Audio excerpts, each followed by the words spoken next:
on, golf fans? It's your boy Gsluke here with our DFS core plays for the BMW Championship. Going to cover 6 of my top plays for GPPs priced $8,000 and above on Draftkings that I'll be using as foundational pieces of my player pool. This is the second piece of content I'm putting out for this week. The first one, my course breakdown, I would highly recommend to check out if you haven't already, and that gives you an idea of the types of stats that I'm looking at when trying to identify my top plays. What we're going to do here is actually focus on the players.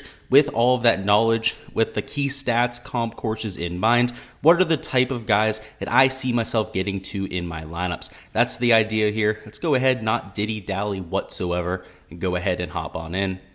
All right, the projections are on the screen, and just to make sure we're on the same page, let's head over to the Key Stats tab and take a look at what I'm using to identify my top plays. So at the top, you can see there's shots gained off the tee. At least for what I can see from an overhead perspective, some of the yardages out there, this is a driver-heavy course. There's plenty of long holes, particularly some of the holes that have been lengthened since renovation in 2018, and you're also dealing with 4-inch bluegrass rough. Now, that can play penal, it can play a little bit easier if it doesn't rain all that much, but in either circumstance, to go out there and score, take it to 15, 20 under par, you're going to want to be in the fairway a lot more than when you're in that rough, particularly if you're dealing with 200 plus yard approaches. So that's going to be the number one key stat I'm looking at. Distance is going to be advantageous over the accuracy game this week, but for guys that can combine both attributes, they're going to be in a prime position to succeed. And number 2, we have shots gained putting.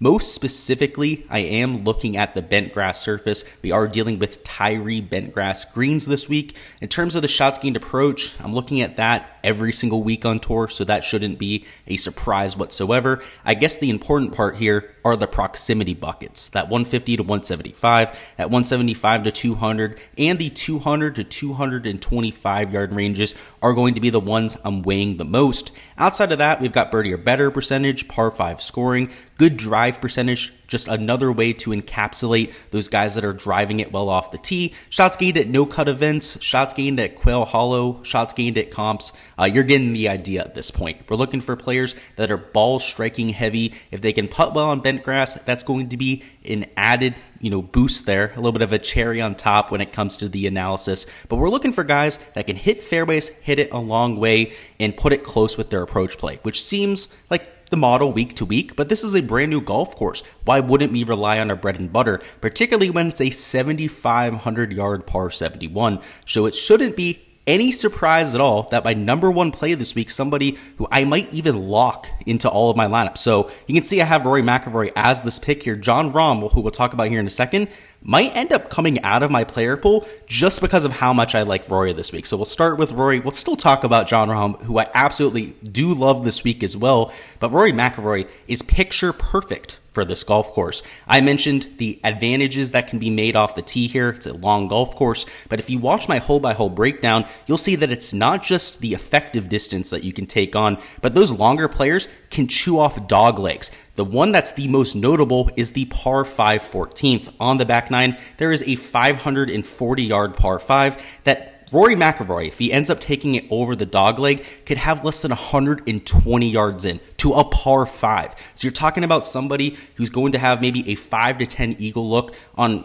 10 to foot eagle look on maybe 3 out of the 4 days if he ends up going out there and taking on that dog leg. A few other players will have that similar advantage, but the one thing that separates Rory from the rest of the field is his accuracy when he's going out there and bombing it a long way. He's more than capable of putting it in the short grass 7 to 8 times, even hitting it 340 to 360 yards. And around this type of venue where there are speed slots that can be accessed by some of the longer players, especially with some of the words that we've gone from the superintendents, a lot of the press packages that have been put out, a lot of the media stuff that's out there talks about speed slots on almost every single hole that are accessible by the bombers. So guys like Rory Mcilroy are going to get an even bigger advantage. So if they're taking on the doglegs, they're getting some extra distance.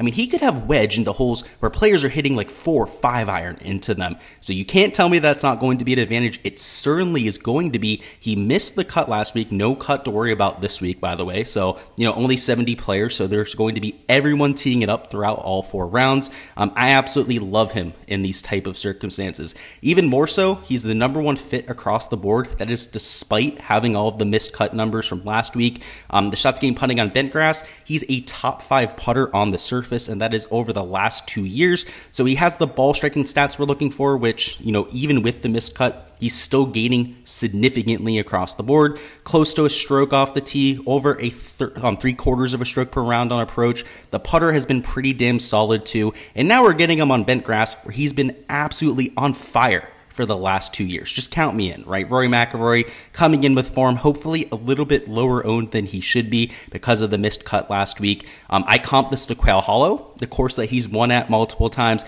I also comp it to the Wells Fargo Championship, a course that he had a lot of success at this year. So pretty much whatever you're looking at this week, Rory Mcilroy is going to be popping in almost every category. So as of right now, he's right around 20% projected owned. Again, it's early here on a Tuesday, so a lot can change. But if that's going to be the case, I'm playing him in at least half of my lineups. And I know I mentioned the L word before, that 4-letter lock word that I hate using here on the channel, but there's a legitimate chance that I put him in every single lineup this week. If I do so, that probably means I'm not playing Jon Rahm, but we'll have to see what ends up happening come Wednesday. Jon Rahm, though, if I end up getting exposure here, I'm going to be more than glad I do, right? He's $10,300, and last week could not make a putt for his life, but despite that, finished in 5th place. I mean, he told us as much there on Thursday, mentioned that he couldn't read the greens around this venue for his life. And then you saw over the weekend, he slowly but surely improved, right? He wasn't going out there and gaining significantly with the flat stick. On a Friday, was able to make well over 5 birdies, a lot of them in that 20 to 25 foot range. On Saturday, was a little bit more dialed in with the irons, so wasn't having to make 20 to 25 footers. And then on Sunday, had one of the best rounds of the entire event there, launching himself up the leaderboard. I love the momentum that we're seeing, and it was one of the quieter top 5 finishes that you're going to see for quite some time. I mean, nobody was talking about Jon Rahm having a good week last week, but you heard a lot about Collin Morikawa, Will Zalatoris, eventual winner. All of those guys are being talked up a ton this week, but Jon Rahm kind of being the forgotten man out there, and it's top 5. It's a top 5 player in the world in Jon Rahm. He was world #1 last year for quite some time, and on bent grass, he gains over half a stroke per round, so kind of similar to a Rory Mcilroy, is a specialist on the bent surface, and the shots gain metrics are a little bit worrisome here. We talked about the approach play a few weeks ago not being where we want to see it. It still isn't at that level. Around the green, he's just a slight positive. The putter is just a slight positive with how the stats were last week. But now he's getting back to the Jon Rahm of old, gaining a ton of strokes off the tee. He's more than capable of continuing to hit the irons well, like he did last week at TPC Southwind. I think he has a lot more upside than people are giving him credit for here. And if he can find that bent grass putter, what we've seen historically from a Jon Rahm, that top 5 finish is probably going to be a win this time around. So I'm really bullish on these 2 up top. We'll have to see if I can fit both into my player pool, but extremely bullish on Rory Mcilroy, that's for sure. Moving down into the 9K range, we've got Scotty Sheffler. So burned us last week. He was the one core pick that really burned the most amount of my lineups. I had 45% in my GPP pool, and I'm sure a lot of people out there were in the same boat. And as of right now, he's only projected right around 17% projected ownership, which is a lot lower than I would have expected because now he's in the 4-digit range. When people go from $10,000 to even just $9,800, that $200 difference makes a massive difference when it comes to a player's ownership. People, for whatever reason, maybe it's the psychology factor, like why gas stations will post a price plus 9/10 of a cent at the end. It really makes a huge difference in a person's evaluation of a price. And a lot of times, those gas stations, they'll make sure that it's like, $149 and 9/10, right? Rather than $150. That slight difference creates a massive difference in their sales, right? And obviously when it comes to DFS, you're going to see a similar type of effect. That's just psychology, right? You can understand that that's an effect, but it's still going to impact your evaluation of a player. It's just a fabrication of the human mind, unfortunately. So maybe that's what I'm looking at here, but really from the course fit perspective, right? He's number 3 across the board, right? The only better players are still just Tony Finau and Rory McIlroy, and you're talking about Scotty Sheffler, who's in a quote-unquote bad stretch of golf, right? Like, we're all giving him crap for it. He missed the cut last week. He's been really, I mean, if we take a look at the recent form, you'll get an idea for why people are giving him so much shit, right? Missed cut, 21st missed cut. Before that, though, 13th, he had the U.S. Open. You had a top finish there. Another top 5 finish the week before that. I think people are looking a little bit too much into it, right? We expect a lot from Scotty Sheffler at this point. I mean, he's the world #1 for a reason, right? So when he goes out there and he misses 2 out of 4 cuts, that sort of thing, he's going to get a lot of negative attention. And at this point, it looks like people are jumping ship on him. And then this is why I love doing this video on a Tuesday now. We get an idea for ownership numbers. If I would have done this yesterday, I'd probably be talking about Scotty as like a 30% owned type of guy. And like I mentioned, it's just right around 17% right now, which is probably adequate for Scotty Sheffler. But given the course fit, I'm going to be all over it. He's got the off the tee, distance, and accuracy. Much like somebody like a Rory Mcilroy, he's also got the approach play in bunches. And a lot of people, right, would assume that his form isn't there. He's been the best approach player in all of this field over the last 24 measured rounds, gaining 0.92 shots gained approach per round, so nearly a stroke there. You can see that you have guys like Rory, who's close to 0.8. I mean, 0.8 for Tony Finau, solid, 0.77 for somebody like Colin Morikawa, but the best is Scotty Sheffler. And that is always going to be the most consistent stat for week to week. The one thing we need to turn around is the putter. I mean, he missed the cut last week because he couldn't make a 4 to 5 footer there on Thursday. Ended up missing, I believe, 4 there. One was for double, one was for bogey. It was a horrible round to say the least. But Scotty Sheffler can turn that around in a hurry. He's world #1 for a reason. And I know I made that same argument last week. That's why he was a core pick, right? And he went out there, he missed the cut. He's not going to do that very often. You can count his missed cuts on one hand this year, and he has more wins this year than he has missed cuts, right? So that should tell you a lot about his game. $9,800, he's not the best bent grass putter, but if he comes in anywhere lower than 20, maybe even 22% ownership this week, I'm going to be very, very heavy on Scotty Sheffler. Next up, we've got Tony Finau, and he's the #2 model ranking across the board, which makes a lot of sense. The only player ahead of him is Rory Mcilroy, who's also a core pick for us. Also Scotty Sheffler there in the top 3. So not a surprise that those 3 are going to be making the rankings. But for Tony Finau, he likes bent grass. Now, a lot of these shots gained putting on bent are impacted by the last few weeks, which have been outrageously good for Tony with those 2 wins on bent grass. But the shots gained metrics are exactly where we want them, gaining across the board and gaining significantly in all 4 categories. His worst category, in fact, is around the green, where he's gaining just over 1/3 of a stroke per round, gaining over 2/3 of a stroke off the tee, 0.8 strokes on approach per round, just getting it done across the board. And I faded him for both of those wins. In fact, last week, he also had a top 5 finish. He was a fade for me, so I mentioned it last week, right? When I fade Tony Finau, you probably want to play him. Hey, if Tony Finau's a core pick, right, with that trend, you probably want to fade him this week. So just gonna give you that little bit of a warning there. I can't seem to get the guy right, but why would we avoid him, right? It's a ball striking heavy golf course. He's coming in with unbelievable form. He's great on bent grass, and yes, the one reason to fade him this week would be ownership. He is projected as of right now to be the highest owned player on the slate, but he's also coming in with unbelievable form. He's $9,700. You know, you're getting what you pay for at this point. So if you just want to play the ownership game, you want to fade somebody like Tony Finau, I understand it. Like I said, I can't get the guy right? So if he's going to be a core pick for me, you probably want to run the other direction, but I can't do it. Right? I've been burned by it the last 3 weeks, and, you know, frankly, I've been mushed, right? He went out there, he's proven me wrong. I expected him to come back down to earth, and at this point, Tony Finau might just be that guy now. He might have turned the corner. He might have figured out the putting, just playing a little bit more conservatively. That's what I've noticed. He's playing to the middle of greens a lot more often. Not trying to be nearly as aggressive because he knows he's capable of making those putts now. And I really think that's the difference. I think that's what I haven't heard anybody talk about to this point is Tony Finau is playing a lot differently. He's playing more conservatively, playing for those 15 to 20 foot putts because he started to make them, right? He's making 1 or 2 a round now. And when he ends up being aggressive, having a hole to go out there and take advantage of, that's when he shows that aggression, like on a par 5, for example, or a short par 3 or short par 4, where he can go out there and press the issue. I really like what I'm seeing from Big Tony. And I hope it continues, right? He's one of the more likable guys on tour.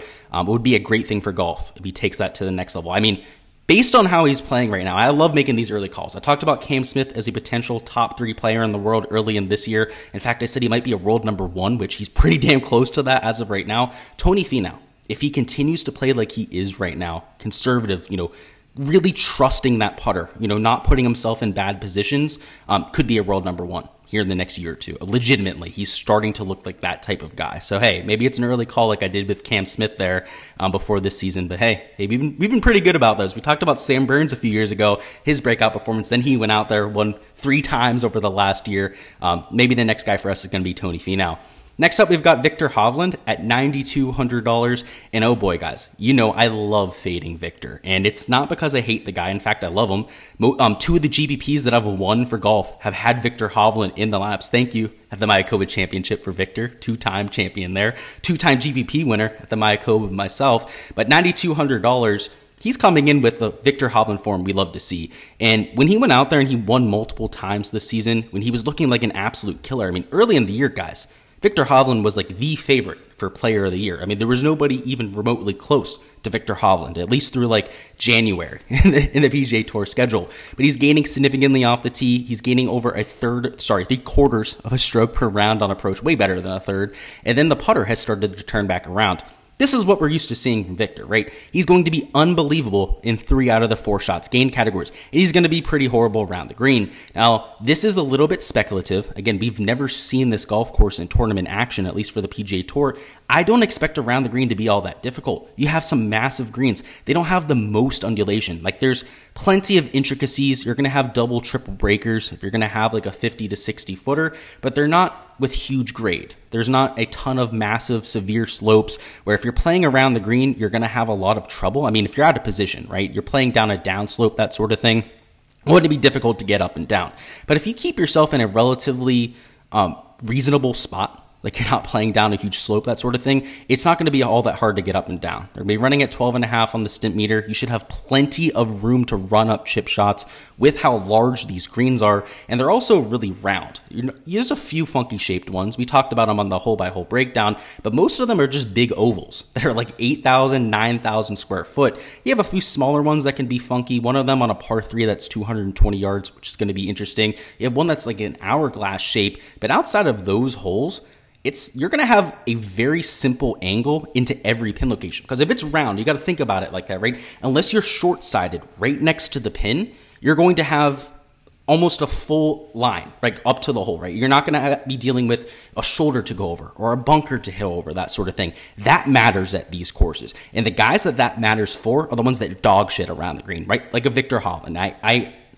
I hate to use the word, right? Because I don't want to be mean to the guy. He's dog shit around the green. Like, people have tried to say, like, oh, he's getting better around the green. No, he's not. He's still the worst player in the field of anybody above like $7,000 in every field he's in around the green. That is the definition of being dog shit around the green. He can probably get away with it here. So if I'm on Viktor Hovland, I've had a lot of success playing him in the past. I fade him a lot more often than I played him, and usually it works out for me. I can't even think of the last time that I faded Viktor. Actually, I can. I faded him at the Open Championship, and it didn't work out there. That is the only time, I think, in the last 2 years that I faded him, that it's even remotely bit me. And at the Open Championship, you could probably have gotten away with not playing him that week, right? Obviously Cam Smith ended up winning. He had Rory up there in second place. He wasn't necessarily the nuts there. So I like Viktor Hovland at $9,200. He's a gainer on bent grass, which you like to see. It's not his favorite surface, but he's still gaining close to 0.2 strokes per round. Just starting to look like the Viktor Hovland of old, which is a scary prospect for the rest of the PGA Tour. And now lastly, the last core pick we'll touch on is going to be Cory Connors at $8,300. And he's got the driving accuracy and distance factor to a T. I mean, when you're looking for total driving, somebody who can hit it over 300 yards is going to hit maybe 11, 12 fairways out of 14 on a round. Cory Connors is your guy. So if we take a look at the shots gained metrics, you'll see he's playing a very on-brand style of golf, gaining over half a stroke per round, both off the tee and on approach. Around the green isn't ever going to be a specialty, but much like I said with Viktor Hovland, I don't think it's all that important this week. In fact, I pretty much hardly have it weighted at all in my modeling. And with his putting, he's been a positive. Now, that's really what's carried him to the next level. It's why he's been so consistent this season. But on bent grass, much like Bermuda, it's been by far his best surface. In fact, he's gaining 0.2 strokes per round. On almost every other surface, he's a massive loser. I mean, on POA, not the best. Bent POA mix, he's not the best. But on Bermuda and on bent grass, he's at least half serviceable. So at that price tag, I'm willing to get there. But more than anything, it's about the off-the-tee accuracy. You know, kind of like a Rory Mcilroy, he's going to be able to take off a lot of those dog legs. He's going to be able to be aggressive there and set up scoring clubs on a lot of holes where other players aren't able to do so. So from a floor perspective, I definitely like the ball striking aspect. I think in terms of a minimum performance, you're probably looking at like a top 30 finish, which for cash is an absolute goldmine. In fact, in cash, I think he's one of the few guys you absolutely have to lock into your lineups there. But even from a GPP perspective, I like the upside here, right? Last week, we ended up only playing him in cash. I made that really clear on the Wednesday live stream, even though he was a value pick for us, that I didn't know if he had the upside at 20% ownership to go off. At least as of right now, I don't have him super chalky. He's a little bit more expensive this week than last, so I think that has a lot to do with it, right? He's priced around guys like Hideki, Joaquin Niemann, who's getting a ton of attention. I mean, heck, even guys like an Adam Scott and Aaron Wise are getting quite a bit of attention, especially Russell Henley, getting a lot of eyes this week. Cory Connors is kind of being a little bit overlooked. He's a little bit overpriced, and anytime I can get an overpriced golfer that really fits a golf course well, I'm going to be all over that. In terms of the recent form, just to give you an idea, let's see. 28th, 21st. I mean, he's just making cuts. He's doing Cory Connors things, right? He's not going out there and breaking slates. It's not showing a ton of upside, but he's bringing you that floor you're looking for. So like I said, in cash, you absolutely got to lock this guy into your lineups. But even in GPP formats this week, if we get him at like 10 to 11% owned, I'm going to be all over that. Fellas, that's all I've got for this week's core picks. Before you hop on out of here, go ahead and smash that like button. It really goes a long way with helping me grow the channel. And also, go ahead and let me know in the comments who you've got winning this week. For me, it's got to be Rory Mcilroy, but I always love to hear your thoughts down below. And going to have value picks dropping later on tonight, so make sure you stay tuned for that. Going to give you my plays priced $8,000 and below on DraftKings that you can use to go ahead and save some salary. On Wednesday, we'll have our fades and sleepers, also our weekly DFS live stream at 7 p.m. Eastern time, where we cover the weather, DFS strategy. We'll go through all of our core picks, make sure that we're actually playing them all, get to hear whether I'm going 100% Rory or perhaps taking something like 70% and then 30% Rom. We'll talk about that decision, and we'll also go through Cory Connors, right? Whether he's just going to be a cash play or perhaps maybe someone I'm also using in GPPs. So a lot to talk about there. Also the weather, any of your live questions we'll be touching on for that live stream. So going to be a good time, something I definitely think you'll want to check out. So make sure you are subscribed if you haven't already. That way you don't miss any of that when it drops. Best of luck with all of your lineups or your outright bets for this week. And let's get this cash, fellas.